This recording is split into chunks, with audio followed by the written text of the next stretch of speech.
Hola jóvenes, soy Eleazar Sánchez, el encargado del curso de filosofía, y para esta semana 9 del ciclo 2019-2 tenemos el tema de la filosofía del siglo XX, que como bien señala en su separata y lo he advertido en el video de teoría, tiene dos grandes tradiciones: el existencialismo con Heidegger y la filosofía analítica con Wittgenstein, luego Popper con el falsacionismo y luego Thomas Kuhn. Por eso la otra vertiente es la teoría de la ciencia o la epistemología. Les recomiendo, para que me sigan de una manera más adecuada, que vean primero el video de teoría, puesto que en este video nos vamos a abocar a resolver exclusivamente las preguntas de esta semana.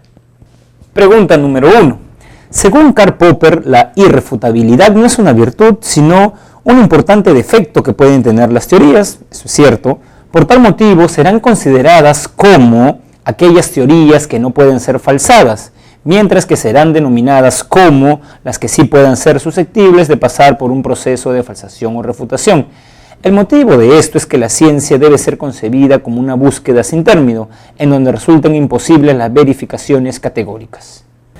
A ver, jóvenes, recordemos, jóvenes, que el gran problema, o uno de los grandes problemas de la epistemología del siglo XX, es el criterio de demarcación, que como su nombre mismo dice, demarca lo que es ciencia de lo que no es ciencia. Habrán visto ustedes que en el video de teoría, el Círculo de Viena o el neopositivismo lógico propone como criterio de demarcación la verificación y propone que enunciados del tipo todos los metales se dilatan, como puesto en esta pizarra, es un enunciado científico en tanto se pueden verificar. ¿Recuerdan ustedes cuál era la crítica de Karl Popper?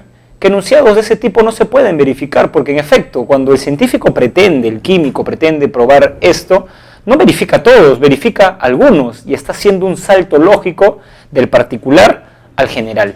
Lo que está criticando Popper en el fondo es la ley de inducción. Entonces lo que dice Popper es que enunciados de este tipo no se pueden verificar, porque no verificas un universal, sino particulares, ¿no? Lo que sí se puede hacer con estos enunciados, dice Popper, es que se pueden falsear. ¿Qué es falsear? Ya lo puse en el video de teoría, es encontrar un contraejemplo. ¿Eso qué quiere decir, jóvenes? Que si no es posible refutar un enunciado, eso no quiere decir que ese enunciado sea verdadero, sino que hasta ahora no hemos encontrado un contraejemplo. Por eso Popper dice que en ciencia no hay verdades concluyentes, hay verdades, digamos, provisionales. Que todos los metales se puedan dilatar no es una verdad. Lo que pasa es que aún no hemos hallado un contraejemplo. ¿Eso qué quiere decir? De una manera ya mucho más sencilla, que si un enunciado o una teoría es falseable, entonces es científica. Y si no es falseable, entonces no es científica. No entiendo, profesor, ¿podría poner un ejemplo? Por ejemplo, o por citar un caso. Si decimos, en nuestro sistema solar,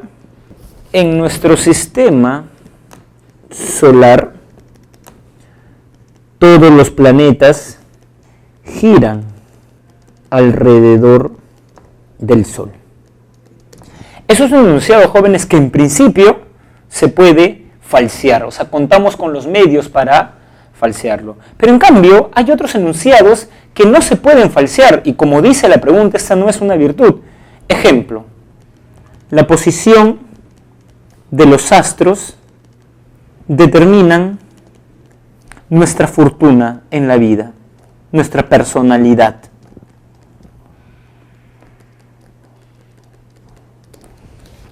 Por ejemplo, siempre hay personas que te preguntan cuál es el signo, tu signo o el signo de tu pareja.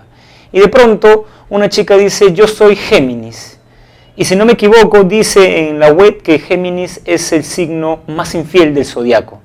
Pero tú dices, pero esta persona es la persona más fiel que conozco. Entonces esa persona dice, lo que pasa es que quizás otro planeta interfirió o nació después de la mitad del mes que comprende eso. O sea, siempre hay una salvedad, siempre se puede salvar a los astrólogos porque hubo esto, el otro, tal. Entonces no se puede refutar eso. Eso quiere decir que eso es una pseudociencia. Para Popper, recuerden, el psicoanálisis también es una ciencia, porque el psicoanálisis defiende que muchas de mis acciones son promovidas o se explican por el subconsciente, pero yo no puedo entender el subconsciente, entonces no lo puedo refutar, ¿no? Entonces, por esta breve explicación, podemos inferir que la clave es, a ver, la siguiente. Dice, serán denominadas como las que sí son susceptibles de pasar un proceso de falsación.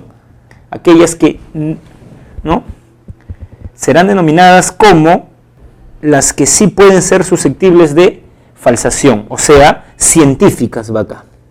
Pero arriba tenemos, por tal motivo serán consideradas como aquellas que no pueden ser falseadas, pseudocientíficas. Entonces, ¿cuál será la clave? Bien, la alternativa D. Pregunta número 2. Según Heidegger, el error fundamental de la modernidad fue haber colocado en el centro de la reflexión filosófica el estudio del ente. Este error tiene su origen en la importancia que empezó a dar la física en el siglo XVII al estudio del ente en su particularidad espacial y material, obviando al resto de entes. Así, el predominio de la física desde esta centuria trajo consigo la confusión del ente con el ente material, dejando de lado al ente no material debido a que la comprobación de su existencia resultaba imposible. De acuerdo con la perspectiva filosófica de Heidegger, esta centralidad que ha tenido durante siglos el estudio del ente implica que, recordemos que para Heidegger la pregunta fundamental de la filosofía es la pregunta por el ser. ¿Qué es el ser? Aunque luego dice cuál es el sentido del ser. Es una pregunta ontológica. Sin embargo, Heidegger dice que el error fundamental de los filósofos es confundir el ser con los entes. ¿Qué quiere decir eso, profesor? Yo tengo muchos entes. Interpreten los entes, jóvenes, como las cosas, los objetos. ¿Eso qué quiere decir? Por ejemplo, acá tengo un ente. Estas gafas son unos lentes, esta camisa es, digamos, un ente, esto es un ente, esta agua es un ente. O sea, estamos en entes. En este salón en donde están ahora, ustedes ven puros entes. Pero Heidegger les diría, esos entes, ¿por qué existen? Gracias al ser. En ese sentido, el ser es el fundamento de la existencia de los entes, ¿no? Entonces Heidegger hace una definición o una distinción bastante fina entre lo que estudia el ser y lo que estudia los entes. Lo que estudia el ser sería lo ontológico y lo que estudia los entes sería lo óntico. Eso no está en su manual, por eso no podría venir en el siguiente examen, pero es bueno que lo sepan a propósito de la pregunta. Y además, como yo ya les di lo esencial de su material en el video de teoría, lo que se trata acá también es de explayar, ver algunos de otros conceptos que, digamos, fortalezcan su comprensión para que puedan enfrentarse satisfactoriamente a las preguntas. Entonces, ¿eso qué quiere decir? Que Heidegger dice que los filósofos han pretendido investigar qué es el ser, lo ontológico, pero lamentablemente han terminado hablando del ser, no de los entes. Los filósofos pretendiendo investigar qué es el ser, terminan hablando de los entes.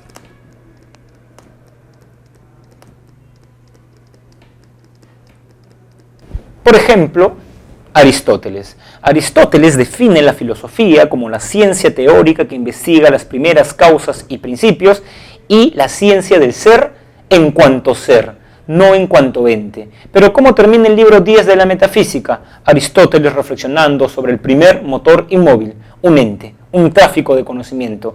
Quiere reflexionar sobre el ser, pero termina reflexionando sobre un ente. Entonces, por esta explicación, ¿cuál será la respuesta? La alternativa D.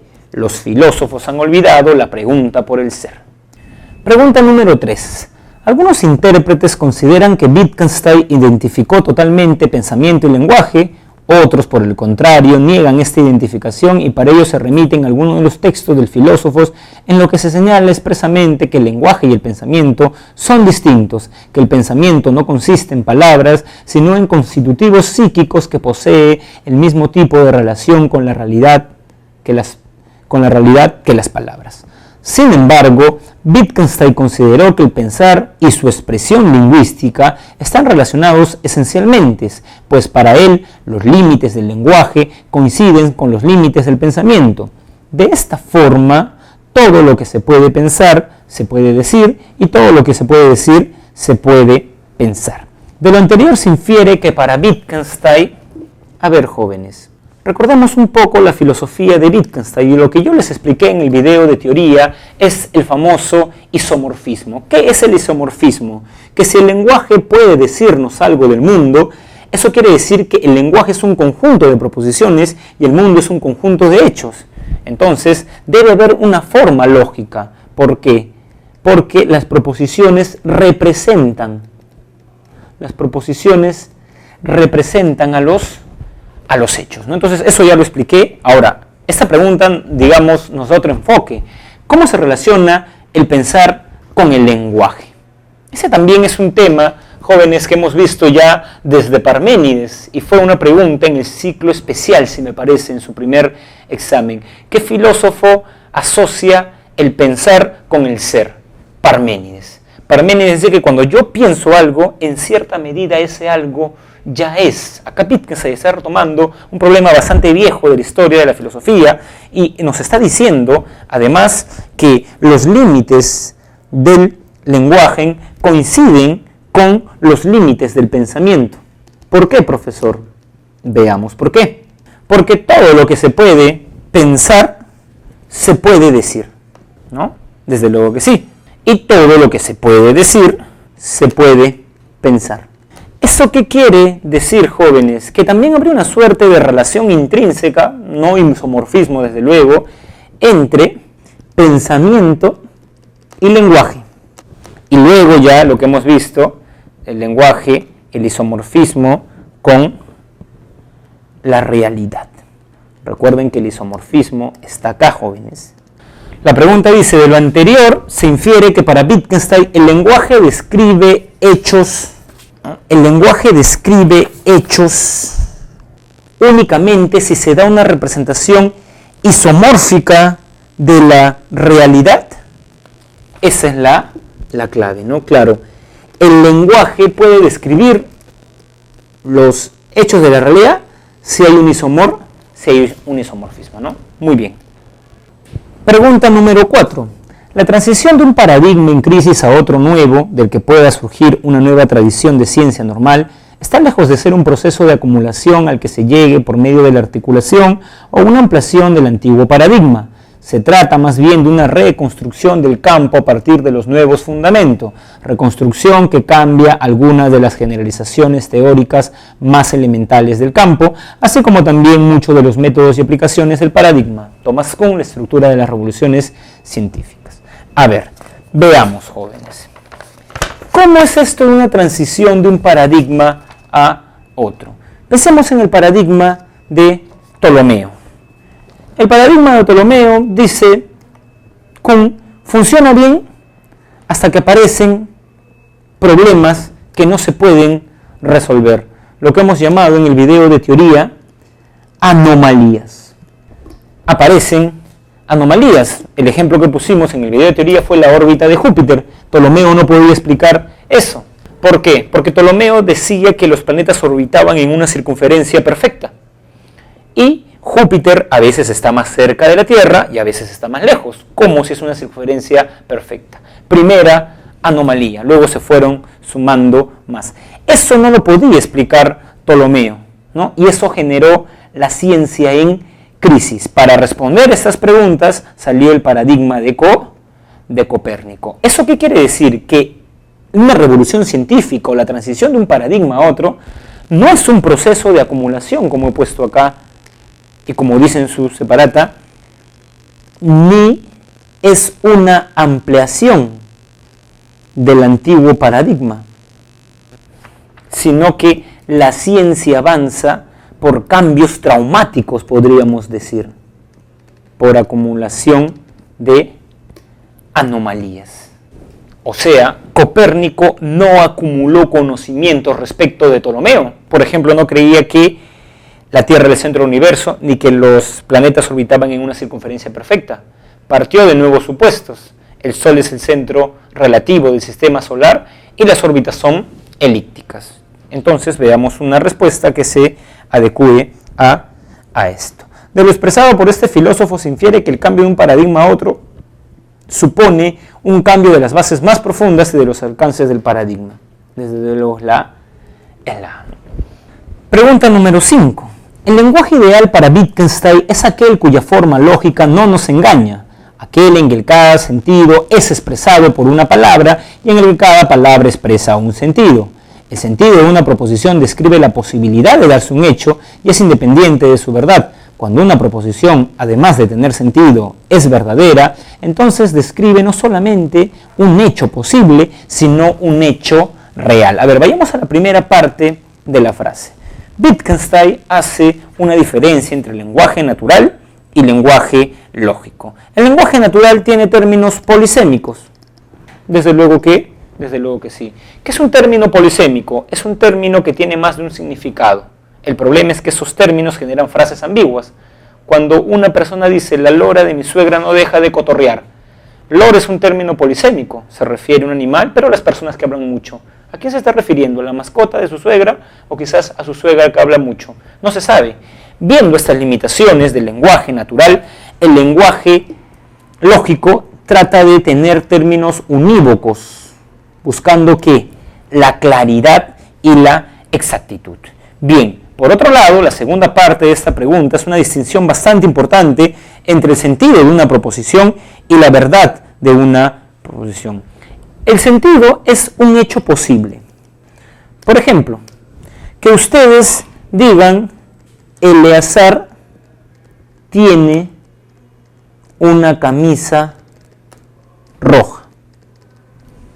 Ese es un hecho posible, desde luego que sí. Pero ustedes también pueden decir, el profesor Eleazar tiene una camisa lila. Esas son proposiciones con sentido, podrían darse en la realidad. ¿Qué es la verdad? La verdad es cuando ya hay correspondencia con la realidad. Por ejemplo, de estos dos enunciados, ¿cuál es el verdadero en estos momentos? El segundo, Eleazar tiene una camisa lila. Pero el primero tiene sentido, podría darse. Pero hay enunciados que carecen de sentido. Sócrates vuela por las noches. Eso no tiene sentido. No podría darse en la realidad, ¿no? Muy bien. La pregunta es, considerando lo anterior, ¿cuál de los siguientes enunciados se corresponde correctamente con la perspectiva de Wittgenstein acerca de las proposiciones? ¿No? Las pseudoproposiciones tienen sentido porque se refieren al mundo, no se refieren al mundo, por eso son pseudoproposiciones. El alma es inmortal, por ejemplo, pseudoproposición. ¿Son proposiciones con sentidos todas aquellas que describen hecho? Claro, porque lo que dice el texto es que cuando una proposición, además de tener sentido, es verdadera, entonces no solo describe un hecho posible, sino un hecho real. O sea, para que una proposición sea verdadera, primero debe tener sentido. Y segundo, ver si es verdad, ver si es verdadera, ¿no? Entonces es la B. Pregunta 6. El falsacionismo advierte que una teoría científica tan buena como la teoría de la relatividad de Einstein puede ser demolida en cualquier momento si hacemos un experimento que tenga como resultado el hecho demostrándola como falsa. Ahí es junto en realidad, ¿no? Demostrándola, que es junto. Mientras esto no ocurra, ¿podemos decir que la teoría de la relatividad es verdadera? No. Ahí está lo que explicamos al comienzo. Todos los metales se dilatan. ¿Es verdadero? ¿No? Mientras no encontremos un metal que no se dilate, ¿eso es verdadero? No.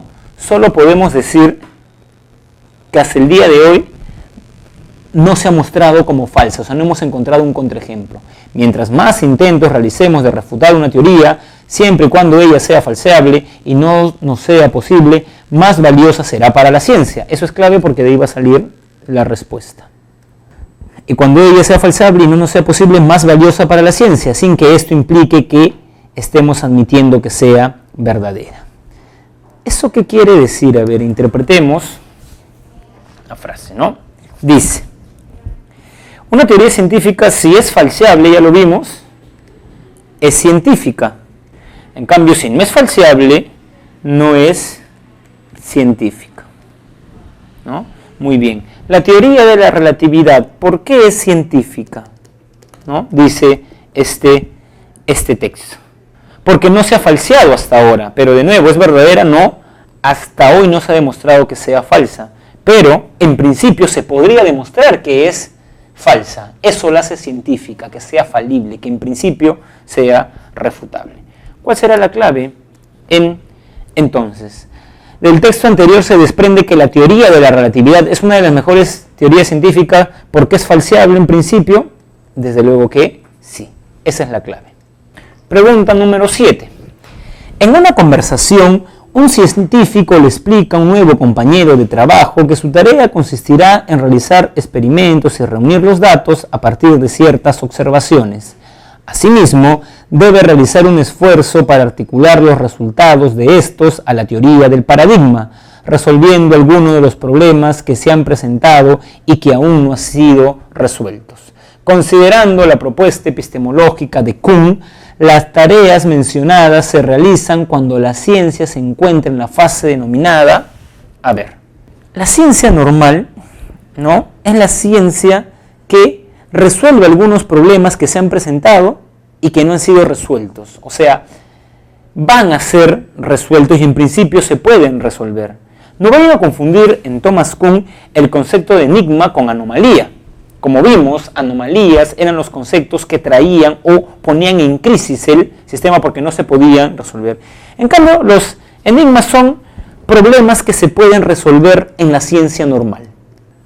Y recuerden que la ciencia en crisis es cuando aparecen las anomalías y la ciencia extraordinaria es cuando surge un nuevo paradigma que resuelve las anomalías. Entonces, ¿en qué fase? Porque la pregunta es, ¿no? Considerando la propuesta epistemológica de Kuhn, las tareas mencionadas, o sea, él va a poder resolver esos problemas. ¿En qué fase se encuentra? En la ciencia normal, porque va a resolver enigmas. Entonces la clave es la C. Pregunta número 8. Cada vez que veo la manecilla del reloj de la pared, recuerdo que es un momento menos en mi vida, que es un minuto menos en mi existencia, que hoy es un día menos que ayer.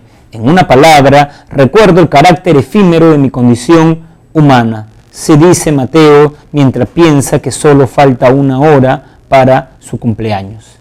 Se deduce que el aspecto del pensamiento de Heidegger al que alude el enunciado anterior es, Mateo está un poco existencialista, reflexionando sobre, digamos, si es un año más o es un año menos. Entonces, en todas estas cavilaciones podemos introducir a Heidegger. Ya vimos, a propósito de una pregunta anterior, la diferencia entre ser y ente. Ente son las cosas, el ser es el fundamento de las cosas. Ahora vamos a introducir otra diferencia bastante cara, importante, para el existencialismo. Es la diferencia entre ser y existencia. Por ejemplo, podríamos decir que un perro es. En cambio, yo no podría decir que el hombre es. Yo podría decir que el hombre existe. ¿Qué es existir para Heidegger? Existir, dice Heidegger, es ser consciente de nuestra finitud. Esto es saber que nos vamos a morir, ¿no? En ese sentido me pregunto, un bebé que ha nacido hace 3 meses, lo cargo en estos momentos, lo arrullo, le doy su lechecita, ¿podría decir que ese bebé existe? No, ese bebé es. Uno comienza a existir cuando toma conciencia de su muerte. Cuando un niño se da cuenta entre los 6, 7, 5 añitos que va a morir, que algún día no estará acá, comienza a existir, diría Heidegger, ¿no? Entonces, Mateo, en esta pregunta, está recordando el carácter efímero de nuestra condición, o sea, tiene conciencia de su finitud, de la muerte. Entonces, ¿de esto qué se deduce? Que el olvido del ser en la historia, el olvido del ser en la historia de la filosofía occidental, no está hablando de eso. El problema de la conciencia histórica, eso es algo de la hermenéutica que vamos a ver la siguiente semana.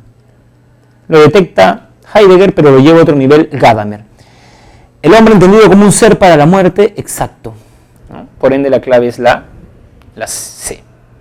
La lectura de esta semana, jóvenes, es una lectura de Karl Popper que se llama Conjeturas y refutaciones. La lectura dice lo siguiente: Desde el punto de vista que aquí exponemos, todas las leyes y todas las teorías son esencialmente tentativas. Eso ya lo vimos en la teoría, porque las leyes científicas no son verdaderas.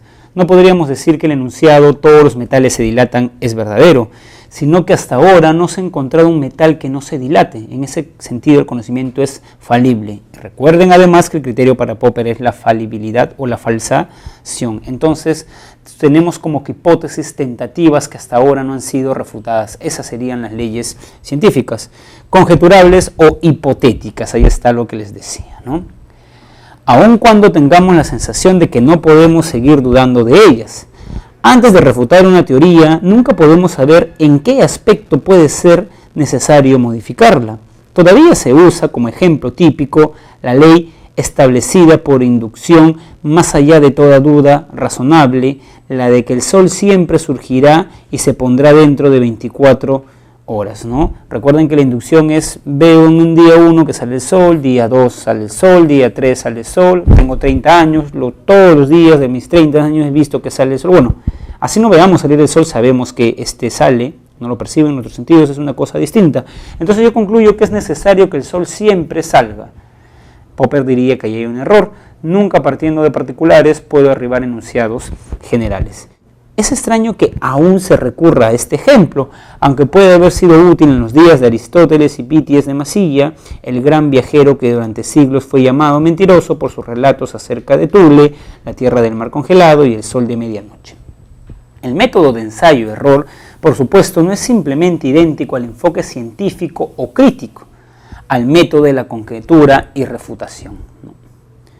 Entonces está comparando el método de ensayo y error al método de conjetura y refutación. Es decir, yo tengo un problema científico, tengo una conjetura, una hipótesis, y esta es verdadera en tanto no hay una refutación. Eso está diciendo, ¿no? El método del ensayo y el error no solo es aplicable por Einstein, sino también de manera más dogmática por Lameva. La diferencia reside no tanto en los ensayos como en la actitud crítica y constructiva hacia los errores. Errores que el científico trata consciente y cautelosamente de descubrir para refutar sus teorías con argumentos. Acá está lo que les dije, ¿no? El científico, más que verificar, ¿no?, él trata de refutar sus teorías basados en los más severos test experimentales que sus teorías y su ingenio le permitan plantear. El fragmento anterior de la obra de Popper nos permite concluir que la ciencia debe ser concebida como una búsqueda que no tiene fin, ¿no? ¿Qué quiere decir eso? Que no hallamos verdades. De nuevo, la ley todos los metales se dilatan es válida hasta que nadie encuentre un contraejemplo. Fuente de saberes verificados, no porque es la falsación. Forma dogmática de investigar, más bien es crítica porque tú tratas de refutar lo que dices. Serie de argumentos refutados. Si un argumento se refuta, en principio puede ser ciencia, pero si se refuta ya no sería un enunciado científico, ¿no? Entonces la clave es la A.